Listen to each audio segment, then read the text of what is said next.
Hola, mi nombre es Agustín Buero, yo soy médico cirujano especialista en cirugía torácica. La siguiente clase va a ser sobre el diagnóstico y tratamiento del mesotelioma pleural y sobre el manejo terapéutico del derrame pleural maligno. Vamos a comenzar por el manejo del derrame pleural maligno, ya que además de ser una entidad frecuente, es una forma de presentación habitual en el mesotelioma pleural. Se define como derrame pleural maligno aquel derrame producido por la infiltración pleural por células malignas.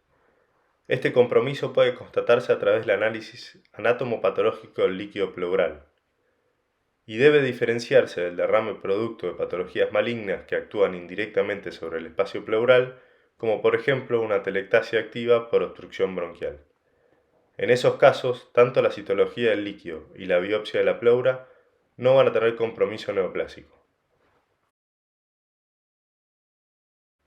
El derrame pleural maligno es una entidad frecuente, se presenta aproximadamente en el 15% de los pacientes con cáncer.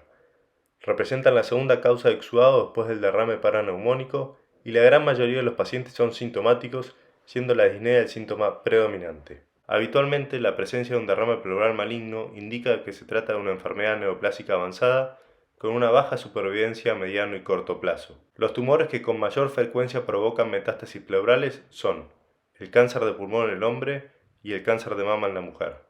Lo siguen en orden de frecuencia los linfomas, los tumores del tracto genitourinario y del tracto gastrointestinal.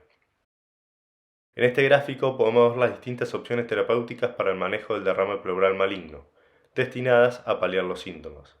Están ordenadas desde lo menos invasivo a lo más agresivo. La opción que vamos a utilizar va a depender de cada paciente en particular. Esto quiere decir que no todo paciente, por ejemplo, es candidato a hacer una pleurodesis por videotoracoscopía. Ante la sospecha o confirmación de un derrame pleural maligno, la primera pregunta a responder es si el paciente tiene o no tiene síntomas. Si no tiene, no sería necesaria ninguna intervención pleural, salvo que se necesite citología o biopsia pleural para diagnóstico. Si presenta síntomas, el primer procedimiento a hacer es una toracocentesis evacuadora. Esto es fundamental ya que gran parte de las decisiones que uno va a tomar van a depender del resultado de la evacuación total del líquido. Una vez realizada, debemos evaluar si existe o no alivio sintomático. De no haber alivio, se debe investigar otras causas que puedan estar produciendo los síntomas. Si el paciente mejoró los síntomas después de la toracocentesis, tenemos que evaluar cómo se comporta el pulmón después de haber extraído todo el líquido. Tenemos dos posibilidades: que el pulmón haya expandido completamente o que tenga una falta de expansión, lo que llamamos pulmón atrapado o con falta de expansión. Estos últimos no son candidatos a ningún tipo de pleurodesis, ya que para que se produzca la adherencia de ambas pleuras es fundamental que contacten entre sí. Por último, y no menos importante, se debería estimar la supervivencia del paciente, ya que no sería correcto realizar un procedimiento invasivo en pacientes con una supervivencia corta. Tanto para los pacientes que tuvieron como para los que no tuvieron reexpansión pulmonar y que tienen una supervivencia corta, está indicado paliar la disnea con toracocentesis repetitivas. En aquellos en los que el pulmón no expandió, pero que tiene supervivencia larga, está indicada la colocación de un catéter pleural permanente. Por último, los pacientes con expansión completa y supervivencia larga son los candidatos a realizar un mecanismo de pleurodesis, ya sea a través de un drenaje pleural como a través de una videotoracoscopía. El cálculo de la supervivencia es bastante subjetivo y puede variar de un profesional a otro. Las guías europeas describieron un score llamado score de Lent que divide a los pacientes en pacientes de bajo, moderado y alto riesgo. Este score evalúa el valor absoluto de la LDH en el líquido pleural, el performance status de cada paciente, la relación entre los neutrófilos y linfocitos séricos y el tipo de tumor primario. Los pacientes candidatos a hacer una pleurodesis son los de riesgo bajo y moderado. El catéter pleural permanente es un tipo de drenaje distinto al drenaje pleural. Es de menor diámetro y para su colocación se debe tunelizar por debajo de la piel para disminuir el riesgo de infecciones. Como dijimos anteriormente, este tipo de catéter está indicado en pacientes en los que presentaron alivio sintomático después de la toracocentesis, pero que no tuvieron expansión pulmonar y que tienen una supervivencia estimada mayor a 2 meses. En esta diapositiva están enumerados los 5 criterios de selección o indicaciones para realizar una pleurodesis. Remarco la importancia de la toracocentesis evacuadora, sobre todo para evaluar de forma correcta los 3 primeros criterios. El agente y procedimiento con mayor tasa de éxito recomendado en las guías para realizar una pleurodesis es el talco aplicado a través de una videotoracoscopía. Presenta ciertas ventajas sobre la instilación de talco a través del drenaje. Es un procedimiento que se puede realizar bajo sedación y un bloqueo intercostal, disminuyendo el impacto de una anestesia general en un paciente delicado. De todas maneras, el agente a utilizar y la vía de acceso va a depender de los medios con los que cuente y la experiencia del equipo tratante. Este es un video de una pleurodesis por videotoracoscopía realizado con sedación y un bloqueo intercostal. Habitualmente utilizamos 2 puertos de acceso, uno para la óptica y otro para el instrumental. Una vez en cavidad se hace una videotoracoscopía exploradora, se aspira la totalidad del líquido, se evalúa la cantidad de enfermedad que existe tanto en la pleura parietal como visceral, se procede a realizar una biopsia extensa de pleura parietal. Esta muestra de pleura parietal se analiza en el intraoperatorio por biopsia por congelación y una vez confirmado el compromiso neoplásico de la pleura, se procede a realizar la pleurodesis con talco, distribuyendo de manera homogénea el talco por toda la cavidad para lograr una pleurodesis efectiva.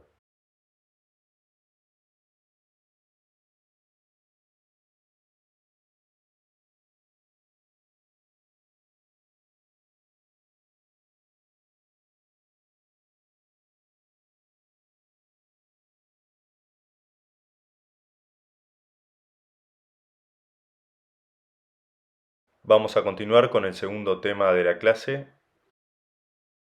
La clasificación de 2021 de la OMS divide a los tumores pleurales según su origen en tumores mesoteliales, mesenquimáticos y desórdenes linfoproliferativos. Los tumores mesoteliales se dividen a su vez en tumores benignos y mesotelioma. Dentro de los benignos encontramos al tumor adenomatoide y a las lesiones mesoteliales preinvasivas.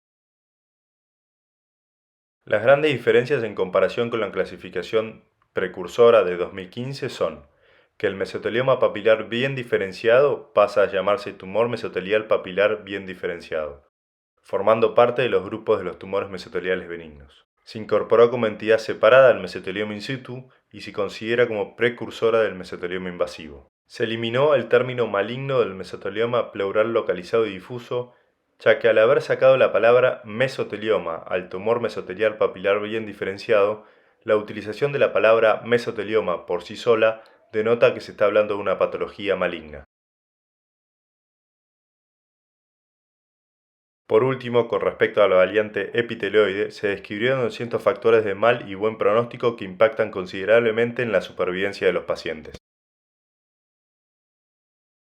Dentro de los tumores pleurales, el mesotelioma es el tumor más frecuente. Aunque puede dar metástasis a distancia, habitualmente progresa por invasión local de estructuras de la pared torácica, como el diafragma, el pulmón, el corazón y el mediastino. La exposición al asbesto es el factor de riesgo más importante asociado con el desarrollo del mesotelioma, y es responsable de la mayor parte de la incidencia del mesotelioma pleural en todo el mundo. Los trabajadores expuestos a asbesto tienen un 50% más de riesgo de fallecer por enfermedad maligna comparado al 18% de la población general. Debemos sospechar de mesotelioma ante la aparición gradual de síntomas respiratorios inespecíficos en personas mayores de 60 años, asociados a hallazgos imagenológicos como derrame pleural y o engrosamiento pleural con el antecedente de exposición al asbesto. El diagnóstico diferencial debe plantearse con enfermedades pleurales benignas como derrames pleurales inflamatorios, tuberculosis, derrames paraneumónicos y entre los derrames pleurales malignos asociados a enfermedad metastásica. Ante la sospecha diagnóstica está indicada la biopsia de pleura por videotoracoscopía, que es el método que brinda mayor rédito diagnóstico.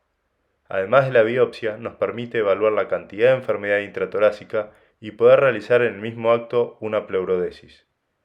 Cuando uno sospecha de mesotelioma pleural, es importante realizar al menos 3 biopsias profundas, es decir, no solo abarcar la pleura, sino que al realizarla profundizar hasta el plano muscular para poder evaluar el grado de invasión de la pared torácica y de esa forma realizar una estadificación correcta.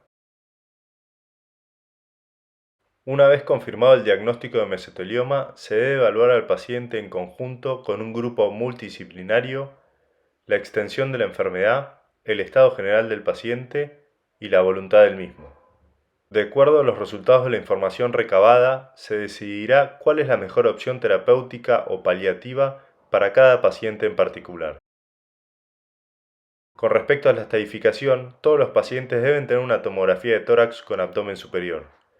En los casos en donde uno creería que podría realizar una resección macroscópica completa, se debería pedir también, para terminar la estadificación de forma completa, una tomografía por emisión de positrones y realizar una estadificación mediastinal invasiva a través de un EBUS o una mediastinoscopía. El PET es de gran utilidad como parte de la estadificación, brindando información sobre la enfermedad pleural, el compromiso ganglionar y la enfermedad a distancia. El sistema de estadificación más utilizado es la octava edición de TNM, que está en esta diapositiva. A grandes rasgos, después ustedes podrán verlo con mayor detenimiento, los puntos con mayor controversia a la hora de definir los candidatos a cirugía son los tumores T3, que son tumores localmente avanzados con enfermedad potencialmente resecable, y los tumores clasificados como T4, que son irresecables. El compromiso ganglionar N1 incluye todos los ganglios ipsilaterales, salvo los supraclaviculares que se encuentran en lo que es el grupo de N2, al igual que los ganglios contralaterales. Por lo tanto, los estadios potencialmente resecables son los que van del 1 al 3A y los irresecables los que van del estadio 3B y 4. Una vez analizados estos 3 puntos, vamos a encontrarnos ante 3 escenarios posibles. Los no candidatos a ningún tipo de tratamiento, es decir, pacientes con enfermedad avanzada y un performance status elevado, o por elección del paciente. Candidatos a tratamiento activo no multimodal, pacientes con enfermedad avanzada, con enfermedad resecable pero inoperables por comorbilidades, histología sarcomatoide o bifásica, o por elección del paciente. Y finalmente, los candidatos a tratamiento multimodal, es decir, pacientes con enfermedad resecable, histología epiteloide y con buen performance status. En el primer escenario, lo único que queda por ofrecer son cuidados paliativos, intentando optimizar el manejo del dolor y los síntomas. La supervivencia estimada sin tratamiento es menor a 1 año. En el segundo escenario, está indicado el tratamiento sistémico con quimioterapia. El agente antifolato pemetrexed, en combinación con cisplatino, es el tratamiento estándar del mesotelioma pleural, con una mejoría en la supervivencia de 13 meses sobre el mejor tratamiento paliativo. El último escenario implica un tratamiento multimodal, incluyendo un tratamiento sistémico con las mismas drogas que en el escenario anterior. Estas habitualmente se administran como terapia de inducción, seguido de la resección quirúrgica. Esta puede ser a través de una pleurectomía de corticación o a través de una neumonectomía extrapleural. De ser necesario, se puede utilizar la radioterapia como consolidación o reservarla para una reaparición de enfermedad durante el seguimiento. A modo de resumen, ante la sospecha clínica de mesotelioma, se debería realizar una biopsia de pleura por videotoracoscopía. Una vez confirmado el diagnóstico de mesotelioma, cada paciente debería ser abordado multidisciplinariamente para definir los 3 escenarios posibles y sus respectivas alternativas terapéuticas.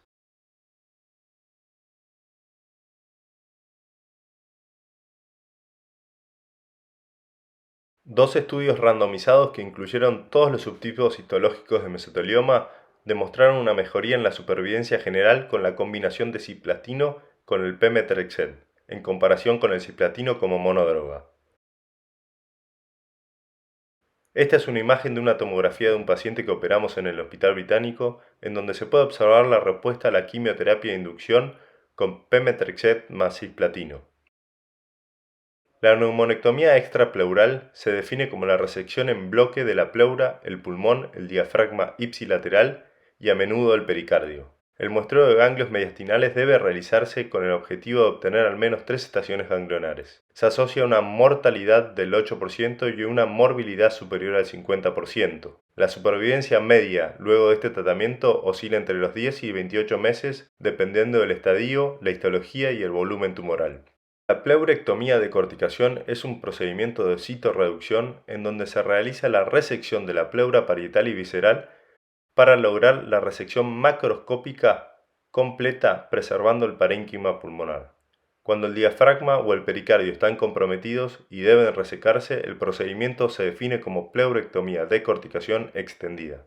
Se asocia a menor mortalidad, llega hasta un 5%, y menor morbilidad intra y posoperatoria, llegando a un 30% en comparación con el 50% del procedimiento previo. Pero la recurrencia local es superior a la neumonectomía extrapleural.